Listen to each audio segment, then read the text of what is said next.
Hopefully most of you have a copy of the book. This is Charlie Garguilo, who will be speaking in just a minute. We're happy to have him here today. If you don't have a book, we'll have some extra books back on the table as you exit.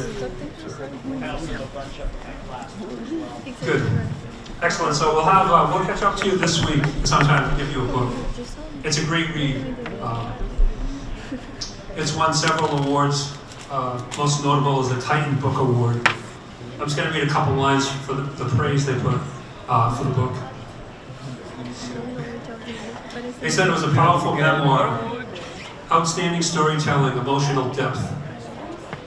Charlie starts a conversation about community, and that's what he does as a community organizer. He gets people together to have a voice, to make things better in the city. They went on to say the book is filled with humor, resilience, music, comic books, faith, emotional power, the power of love, not the love of power, the power of love, not the love of power. Along with the book awards, Mr. Garguilo is the recipient of the Martin Luther King Award. He was just given a few weeks ago in Lowell. Martin Luther King Award.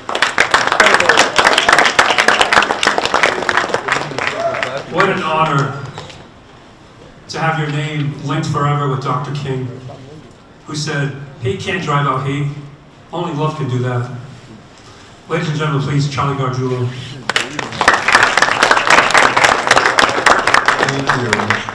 Thank you, Phil. Yeah, for one thing, it's extremely humbling. Believe me, I've got nothing in common with Dr. King except my admiration for him and what I've tried to learn from him. And I'll explain a little bit about why I think, I was probably linked with that award for some of the work that we did in the 80s that was based on his model that was very successful in saving some communities from being destroyed. But let me start with a little bit about the book itself and why I wrote it. Legends of Little Canada, there used to be a section, I don't know how many of you might know about it or not know about it, but from the 1880s, the French Canadians from Quebec came to Lowell to work in mills. They were kind of a second group after the Irish. Then the Greeks came, and then there were a number of white ethnic groups that came and worked in mills for years. And Lowell really didn't have a large community of color until the late 60s. It was almost a white ethnic community, like at least when I grew up in the early 60s. But there was still a lot of poverty, and there were still groups of people broke into class. And so at that time, the French Canadian community was kind of the bottom of the totem pole in terms of power in the city. And so in the section of Little Canada, which is where North Canal apartments are now, I don't know how familiar you are, but if you take like Merrimack Street and the river and you go up to the University of Lowell, that whole area was filled with tenement buildings. Old wooden tenement buildings that had been there since the 1880s. And I, as a child, I grew there, and I went, this was a really good thing along the canal. Buildings were literally like placed along the canals. And I moved there in 1963. I had grown up in Drake, and my father left. My old man took off when I was 11 years old. So my mom, and I was an only child, so my mom and me moved to Little Canada where she had grown up as a child and still had family living there. I used to visit there occasionally because my Aunt Rose lived there, who was a very important person to me, one of the people I call legends, and I'll explain a little bit more about her later on. But I moved there in '63, and little did I know when I went there as an 11-year-old kid that they were planning to tear down that whole neighborhood. And within 2 years, in fact, they did that with this thing called the urban renewal plan that they called urban renewal, which sounds nice. It sounds like, oh, what is this? Great, we're going to renew this place for everybody. But that was under the plan. the plan was that we were the poorest of the poor, and at that time they wanted to do economic development in the city. And when they want to do economic development in the city, they usually find the people who are the most vulnerable, so they can throw them out and take their land. And at that time, it was to build highways and other kinds of little industry in there. And so, what bothered me is that when I got in there, I was, what the book talks about, and I write it as an 11-year-old kid, 12-year-old, then 13 years old, because it's a 3-year period, 63 to 65. And I just tried to write it as I remembered it as a kid. I didn't want to tell a story, like some kind of like scholarly book, or like things that I learned later on when I finally got to go to school and everything, and found out how urban renewal worked and all of the factors behind it. And, I just wanted to like explain it like it felt to me as a kid. It felt wrong. The idea that somebody could come in and take me and my family and my friends and just literally wipe us out like we didn't exist. I mean, literally thousands of us that were taken out and forced out of our homes, and all those buildings were torn down. And one of the things that it bothered me, and what you see in the book, by telling it, as I felt it at that time, was how painful it was. I mean, one week I'd lose one friend, and all of a sudden, their building was torn down, and they were forced out, maybe went to Lawrence or somewhere else. Next week I'd lose another friend, and all of a sudden, they'd end up like in Pawtuckettville or somewhere else that I couldn't get to. But the biggest fear I had ultimately was my Aunt Rose, because she had lived there for 65 years of her life, and I'll explain a little bit more about her later at the end. But I remember her talking like, if they force me out of here, it'll kill me. And literally a week after they forced her out of her house, she died. And she didn't have cancer, she didn't have anything. She died of a broken heart. And there were many other people, particularly elderly people, that had the same experience. And what you see in the book, if you ever want to read the book, is that I try to explain this thing as it's coming. First, it's hard to believe. Nobody can believe. What do you mean you're going to come down and tear everybody out? We don't live in Nazi Germany. You can't come and do that. And then slowly but surely we start to find out, no, in fact, it's starting to happen. And the rumor starts to become a reality. And then now the question at the end is it going to get to us? And I was one of the last houses that was there that was torn down with my Aunt Rose. We almost made it to the end, but didn't quite do it. But in the story, I kind of talk about how painful and the rage and everything else that I felt. But also, if it wasn't for my Aunt Rose and some of the people in Little Canada who I really write about, it was a really loving community. We were poor, but people cared for each other. And the fact that we were thrown out of there like we didn't matter was something that bugged me all my life after that. I wanted to know, who did this? How did they get away with it? Why didn't anybody stop it? Didn't anybody care? And that was what I tried to pursue. Now, how was I going to do that? How was I going to learn this stuff? Well, I went into the Army, and then after I was out of the Army, I was able to use the GI Bill that they called it back then, so I could go to school. I could never afford to go to Lowell if it wasn't for that. But because I was a veteran, I was able to get into UMass Lowell. And I took courses so I could find out, like, what happened here, how did this happen? And it was at that time that I discovered, y'all heard about Martin Luther King, but I didn't really know, more than just what everybody did, from what you saw on TV, how basic he was, and how, overcame Jim Crow and down south. But I didn't know how it applied to me until I read it, and it was the issue of how he fought injustice. And that's what happened to us, was injustice. And what is injustice, and what I learned from him is basically an imbalance of power. It's like, injustice happens to those who don't have power. And so therefore, how do you gain power?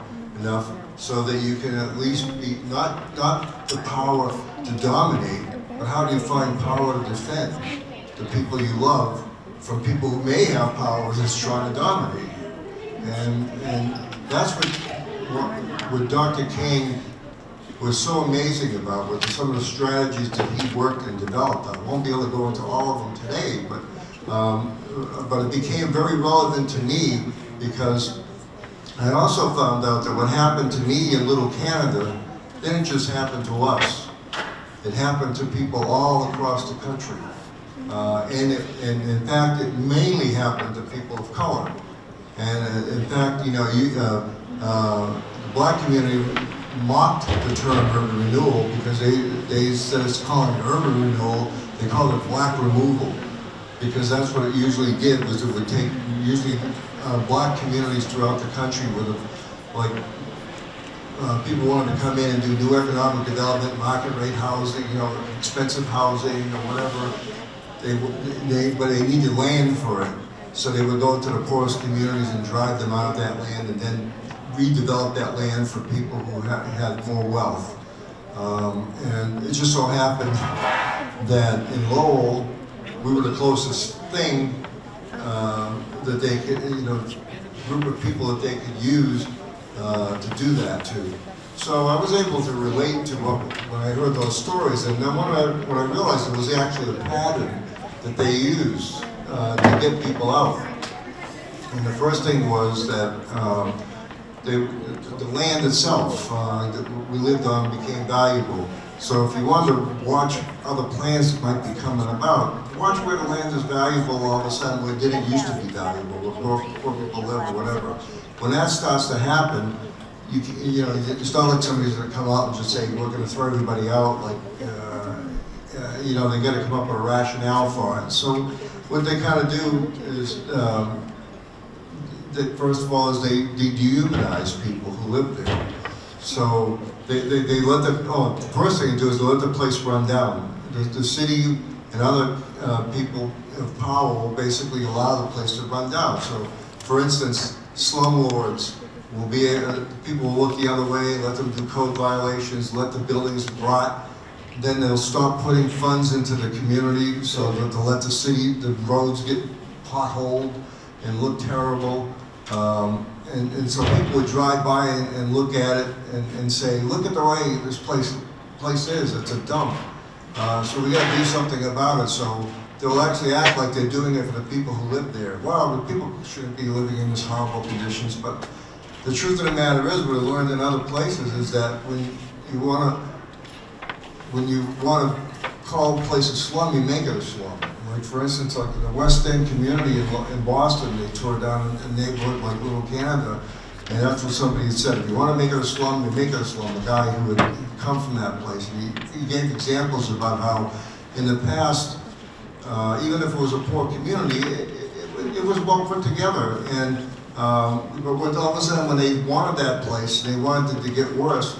Instead of the garbage being picked up like every week, all of a sudden it would be picked up every 3 weeks. And so piles of garbage would start to get up, rats would start to come, other kinds of things where they didn't used to exist before. But now people will come by and say, oh, look at, and blame the victim, blame the people who live there. Like, oh, look at the way they live, you know, and that's what they would say about us, because the buildings were all run down. But we weren't the ones that ran it down. You know, it turns out that some of the people who own those buildings let them run down because they knew that the federal government was going to come in and they were going to make a lot of money off those buildings. And so, you know, we ended up being victimized by that. And so, what I wanted to learn is, how do we stop something like that? I mean, how somebody like us that has no power be able to stop these big economic forces from being able to do this? And what we did is basically learn from Dr. King, and it's this principle called moral authority. It's just very simple, but the idea is that it's what's the right thing to do here. It is morally wrong for you to do what you're doing to us, and therefore we are going to place moral authority on you and saying, you know, you can't do this. And we were going to unite together and fight with that kind of moral authority and say, you know, we're not fighting this alone. We're going to come together and organize together and then explain to each other how do we keep supporting each other through this process. And the way to do that is like we came up with some principles because in the 1980s they were going to do it to a whole other community, and this time it was in the Acre, and it was around Adams Street. It was called the Acre Triangle, and when I got forced out of Little Canada, I was moved into public housing, and I grew up in North Common Village housing project in the Acre, and all of my friends at that time, when I got out of the Army, the whole community had changed. And when I was living in public housing now, instead of having been in this French Canadian community, they were scattered everywhere. All of my friends, 90% of my friends now are Puerto Rican, because that was the community. That's what I played basketball with, that was my friends, that was my neighbors. And now my place was safe because I was living in public housing, but right across the canal from me was all tenement housing. And now they were being targeted because in the 1980s there was this, you know, the Urban National Park that became the first one in the country. And now Lowell was hot. You know, Lowell had been a dump before. Nobody cared about it, but now economic development was coming. Wayne Laboratories came. There was this new money coming to the federal government because of the Urban National Parks and the revitalizing the downtown. And Lowell was being written up nationally in all of the newspapers and magazines and TV shows about how this was a real model for new economic development and revitalization for a city. But what they didn't tell people was that what part of that process was they were going to target the community that was closest to downtown, which was mainly poor people and largely a Puerto Rican community. And now that land that they lived on and they let rot and they let go was valuable land for developers. So they had to clear people out of there. Well, the difference this time is that I had that experience in Little Canada. I knew what they did to us. And the thing I told you about, why it always bothered me, why didn't anybody do anything to help us? Well, I realized that what I could at least do now in this experience is to go around and tell people what happened to me. And to explain, because of what I learned, you know, going to Lowell and finding out how these processes work, that I could be like Paul Revere and tell everybody, you know, hey, the developers are coming, they're coming to take you home, you know. But they won't do that unless we fight. But the issue is that, well, then the thing comes, well, how are we going to do that? You know, that's time to be, what kind of power we have and everything. And then what Martin Luther King, one of the things is consciousness raising. It's a big fancy term, but all it really means is, you know, just is trying to get people to understand what's happening. Like, we didn't know what was happening to us until it was too late. But now we could go and explain to people, this is what's happening and they're coming for us now. Well, you can do, let me explain how I felt as a kid when nobody came and defended me and I lost my Aunt Rose and other people. Now they're coming for you. And they're coming for you because the way they say it came for us because they didn't think we were important. They didn't think we mattered. Now, I felt a sense of shame for the longest time, wondering why didn't anybody fight to stop this in my community. Little did I know it wasn't their fault because they didn't know. But now I was able to tell people, but you do know. Right? This is what's going to happen. So do you want to tell your kids 10, 20 years from now, if they come and tear this down and they come back and say, like they say to me, well, Little Canada, Mom, Dad, when they came after us because we were Puerto Rican, you know, and they threw us out of there, what did you try and do about it? What did you do? You know, and you don't want to say, well, we didn't do anything because what could we do? We weren't powerful enough, you know. No, you want to be able to say, you know, hey, even if you lose, you want to be able to say, well, we did this, we got together, we fought, we did everything we could, we lost in the end, but we fought. But the one, maybe you can lose the house, maybe you can lose whatever, but the one thing you can't lose unless you surrender it, the one thing they can't take from you, unless you give it up, is your own dignity. And that's what we learned from Martin Luther King too, is don't give up your dignity. And that alone sometimes keeps people in the fight and understanding why it's important to keep fighting for what's right in a situation like that. And then the next thing is, how do you build a community where it doesn't exist? And what we did was we had teams of people that were both Latinos from the community and white people from the community, going together as teams, door to door, so they could speak Spanish and English. Literally knocked on every door to let everybody know what was happening. And we did it together in teams of, like I said, a Latino person and a white person together, so that way people could see we were united. And then we could speak either language in either house, and that the message didn't get changed from one person to another. So white people weren't telling white people one thing, Latinos weren't telling people a different thing, and then things got crossed up. We needed to come together, we needed to unite.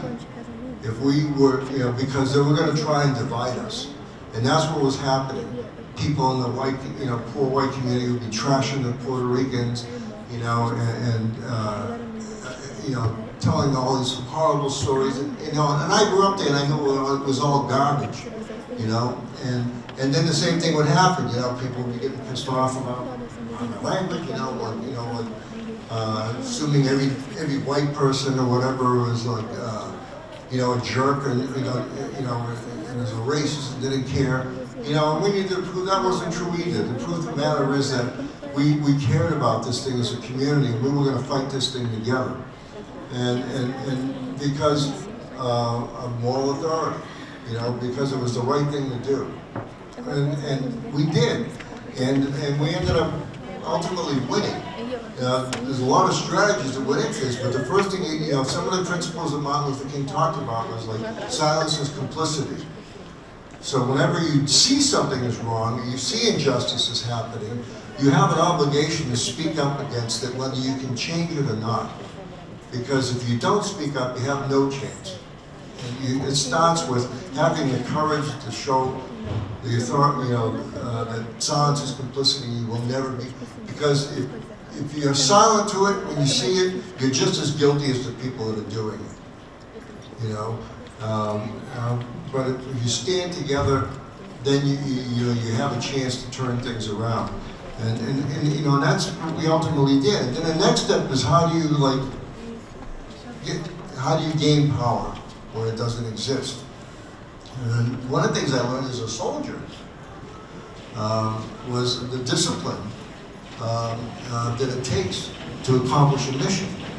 And it doesn't. But the thing is, Martin Luther King and Gandhi and people that did nonviolence also had the same level of discipline that every soldier is taught.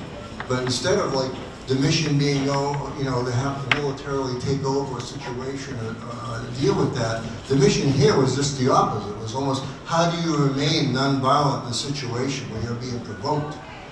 Because you can't beat this force that's more powerful than you. Like we learned about guerrilla warfare, in the Army, but it's a situation where, what is guerrilla warfare? It's a situation where you've got a powerful force that can just dominate you. How do you fight that force? If you can't take it head on, or it's going to crush you. But there's ways of going around and being more creative. You have some power that you need to re-look at. And sometimes power is the power of having absolutely nothing to lose. It gives you a power that some of the people in power already have, don't understand. And I'll give you an example about this. One of the things we did was we attacked Lowell's image, saying, what you're doing. We got into a national stories that were being told about Lowell. So when they were bragging about Lowell and how wonderful it was, we got into Newsweek magazine, we got into Good Morning America. Every time they came here, we got into that story and told them, yeah, you think Lowell's great? What about the acre? So we became the butt of every story. But there's the acre, and we knew that would drive the city and the people crazy, you know, the people in power crazy, because they wanted everybody to think Lowell was great. And so we were able to tell everybody, no, this is, Lowell sucks.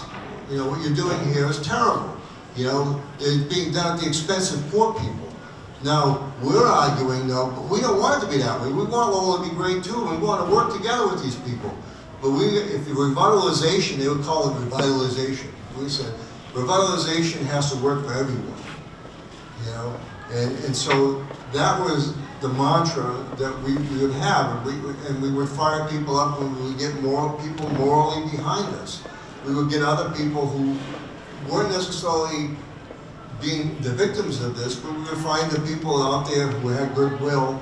They would stand because we were not silent anymore. We were letting them know what was wrong, and then we were making them choose sides. Are you going to choose side with the people that are oppressing people? Or are you going to choose the side and be able to stand up for what's right and what's just? And what we found is that you could win people over. You could win people over because there are people of goodwill, but they just don't know. They just don't know until it's explained to them, and until it's put in those terms. And you know, and that's what we work to do. And the example about having power of nothing to lose was one time we had the city councilor who came to us because we were going to try and stop money from coming into the city of Lowell because there was this plan.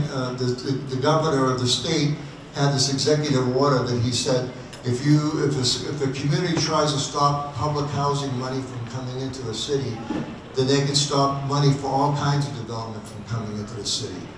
So they were trying to stop this project that we were putting when I founded this organization called the Coalition for a Better Acre. And we were saying, instead of tearing this housing down, we wanted to fix the community up for the people who lived there. That we wanted revitalization without displacement. I was never going to allow another person to be displaced forcibly, like my Aunt Rose. And that people who live in these places have to be involved in the planning process, not somebody from the outside coming in saying what should be done here. But people should be empowered who live there to have some determination over what is going to be built there and have some ownership over it.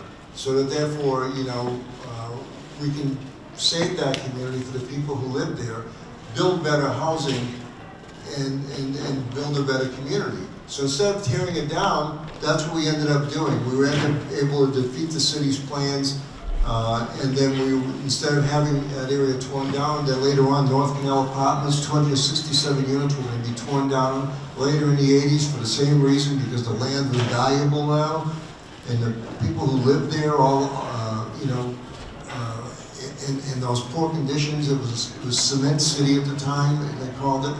You know, we built a strong community by organizing the tenants, and they fought for that place, and we won that place too, and then we revitalized the whole project, and it's still existing 40 years later as low-income housing. That would have been destroyed in the 80s if people hadn't fought together to save it. And, you know, we did it on those same principles, you know, that Dr. King showed us. And that thing with the city council, when he came to us, when he said, you wouldn't dare, like, take that money away from Wang Labs or the Hilton Hotel, all these other things, because, you know, what are people going to think of you if you do that? I mean, people are going to hate you, you know, like, you know, so you wouldn't dare follow through on that, you know, because we threatened to do that if they stopped the subsidies coming in that we needed to build that low-income housing. And that's what they wanted to do. They were going to block that money from us. So we said, if you do that, we're going to block the money that you have coming to the Hilton Hotel and the Wang.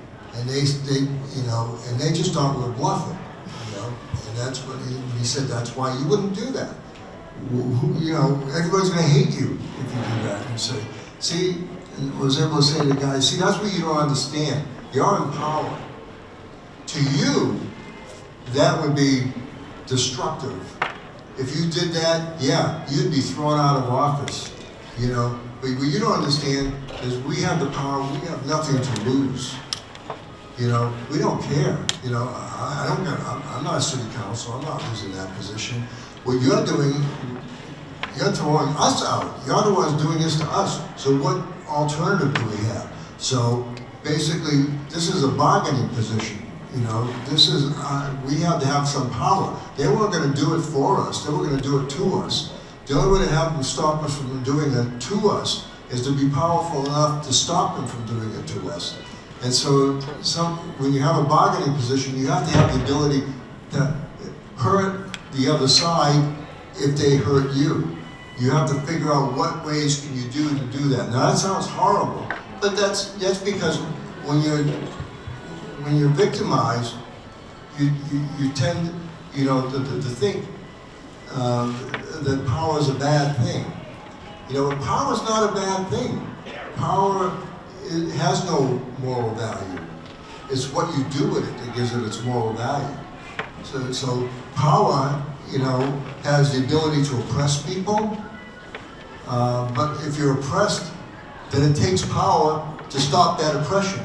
So the question is, what are you using it for? Dr. King had no problem with the concept of power, but like you said, it wasn't to gain power for personal domination.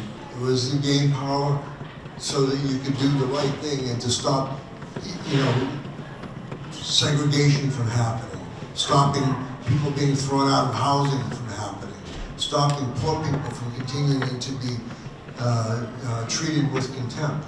You know, so we have to find ways to gain power, and that was an example of how we did gain power, and we were willing to use it. And they backed off, and they worked with us. And we said, we're not doing this to you, you're doing it to us.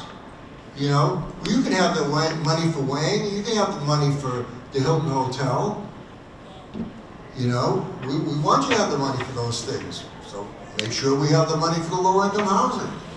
And so we had that bargaining position, but if you're not going to do it to us, then you're not going to have it either.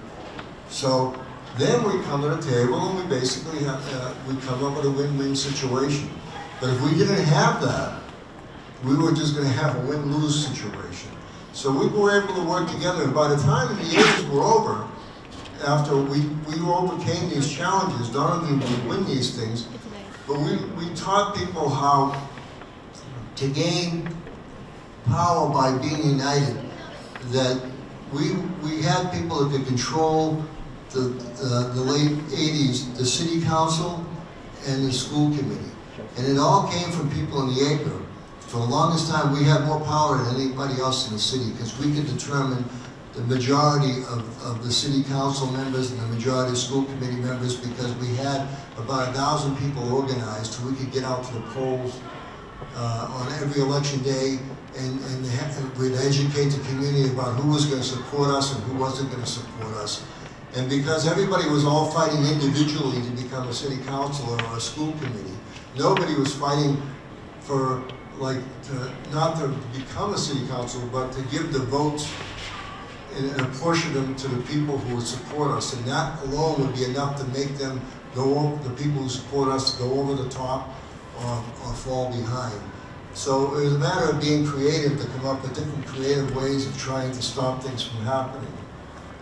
Now finally, it's really hard to do this. You know, it's really hard to try to explain so much in such a little bit of time.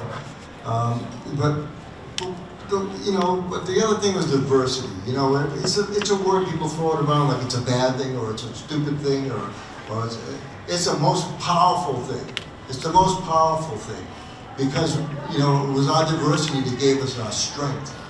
You know, and in fact, together. Now think about it. If you're building a house, right? Let's say the French Canadians were electricians, okay? Let's say the Greeks, you know, were carpenters. Let's say the Puerto Ricans were architects, you know. Let's say, you know, the African Americans were masons. You know, wouldn't it be better to have, all of them together to build a house, or do you just want to have a house built only by carpenters? Or do you want to have a house only built by electricians? I think you need all of those skills put together. And that's the idea, is that we were able to take the strengths that we each had, respect each other, and then add our strengths to the process so that we could all benefit together. And that really worked. And I think, you know, that is something that is very powerful and matters, you know, and it's important that we don't break off with the tribes, that we find a way to come together around these things to stop those things from happening. But finally, like my Aunt Rose, the person I talked about, I don't know, up here, up in that second floor window, if you're ever to read my book, that's her, and you can see her silhouette in the right-hand corner. That's the building I lived in Little Canada that was torn down. That's actually me. There were no pictures. There were no pictures of Little Canada. This section of Little Canada. I didn't have a picture of my house. We had no cameras. We were too poor. We didn't have cameras. After I wrote my book, somebody recognized themselves in the story, got in touch with me, somebody I hadn't seen in 60 years. She had a Polaroid shot of this. And this was the most important thing for me that I could have this. But her, that image I have of her, she was looking at that urban renewal office where people were coming in and out every day and were being thrown out of their homes. And I could, you know, and they used to torture her. And I wanted to keep that image, and I'm going to be trying to get, at some point, a statue put in the city of Lowell, in Little Canada, dedicated to my Aunt Rose and other people who were destroyed in Little Canada, and to reclaim the narrative for people who were thrown out of there. Because a lot of people today, they'll even talk about, well, you have to understand Little Canada was a dump, it was bad, it was terrible and everything. No, it wasn't. The buildings were bad, that was true. But they were just as bad, the buildings that we ended up saving in the Acre Triangle and North Canal were bad or worse than the buildings that existed in Little Canada. Then they would say, well, it was all full of barrooms, and it was, you know, dump. Well, that's the same thing they did later on. They would say, oh, they're all dealing drugs in it. Well, the reason why all the barrooms were in our neighborhood, and the reason why drugs were allowed to be sold on the street with the crime that would be attached to it in the poorest communities, was not because of the people themselves. You know, they would blame people in the Acre for the drug trafficking, you know, because drugs were being trafficked in the street. Well, why were they being trafficked in the street? And who were they being trafficked to? We'd have trucks coming in, like white people from New Hampshire, plates on their trucks and everything else, but it was the people living there that were being blamed for everything, you know. And part of the problem is that you know, you want to find a section of the city where the people are least powerful, and you allow it to exist there because you don't want it to be happening in Belvedere or the Highlands or whatever. So they look the other way because it's going to always happen. And for us, the bombs were going to be placed where we lived, in Little Canada, because they weren't going to place them all where they lived. But, you know, the people that were like, and then they would blame us and they would look at us and say, look at the way that people live. Well, you know, people out there peeing in the alleyway and everything else. Well, it wasn't my Aunt Rose who was doing that. It was people from other parts of the city who would come in and think that with that kind of disrespect about us. And so what I'm determined is to reclaim the narrative for people like my Aunt Rose, and to have that as an example of of what happened to people. So you can't get away with, you may have got away with doing what you did, but I want to make sure that the history holds people who did what happened to Little Canada accountable. And they stop getting away with saying that they did it for us. They did not do it for us. And if you read my book, try telling me that when I was a little kid that was done for me. And better yet, try and tell my Aunt Rose, who died a week after she was forced out, that they did it for her. And so that's one thing, you know, that I'm determined to make sure it never happens. And I want to not only make sure it doesn't happen, you know, that story happened, but history is living right now.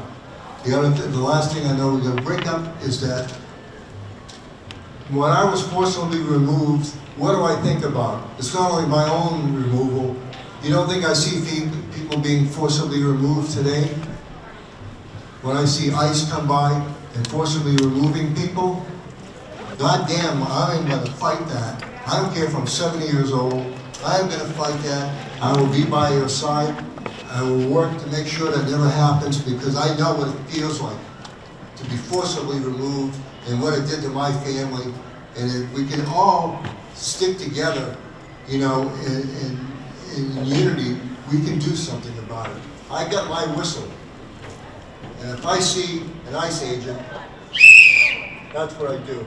And I encourage everybody to wear a whistle themselves, stand together, prevent other people from being taken away. Keep the spirit of Dr. King. It still works. It still matters.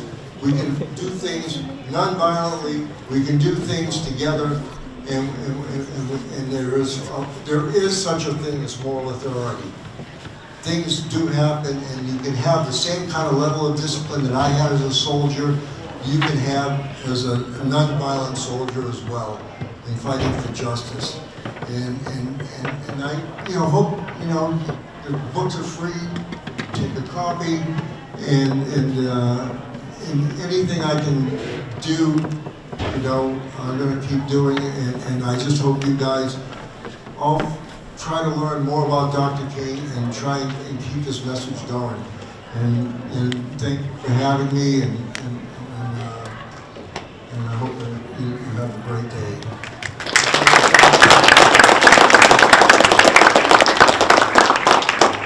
You guys can head out now to 4 a.m.